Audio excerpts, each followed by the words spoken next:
Next gas law is Avogadro's law. Based on the name, you should figure out that one of the variables will be moles. Moles and volume are the two that are changing. So our constants would be pressure and temperature. So the opposite of Gay-Lussac's. Equation. If we're leaving out pressure and temperature from that original, it's going to be the volume over the moles. And since we're dividing, just like Gay-Lussac's law, just like Charles' law, the relationship, as one increases, the other will also increase, and then vice versa. So the relationship is direct. So let's do problem number 16 in your packet.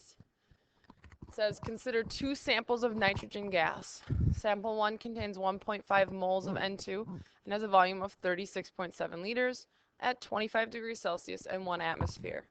Sample 2 has a volume of 16.5 liters at 25 degrees Celsius and 1 atmosphere. Calculate the number of moles of N2 in sample 2.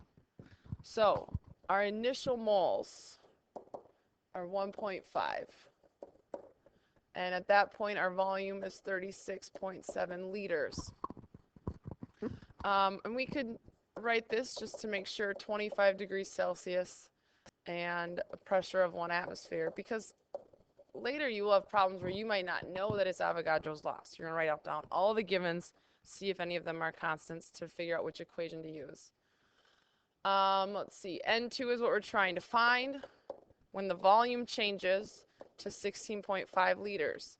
And checking as the volume goes down, goes from 36.7 to 16.5, our moles should be going down. So we should have less than 1.5 as our answer. So the temperature after is still 25 degrees Celsius, as is the pressure, 1 atmosphere. So as constants, we can ignore them. So equation V1 over N1 equals V2 over N2. Volume can stay in liters or it can stay in milliliters. They just need to match. Let's cross multiply to find our answer. Easier equation to deal with. V1 times N2 equals V2 times N1. Solving for N2, so I'm going to divide both sides by V1. So N2 equals V2 times N1 divided by V1. So plugging in my numbers, 16.5 liters times 1.5 moles divided by 36.7 liters. They all, let's see, 16.5, sorry, and 36.7 have 3 sig digs, but 1.5 is only 2. So our answer can only have 2 sig digs. The answer will be 0.67 liters divide out moles, and that is less. So that's a good check of our answer.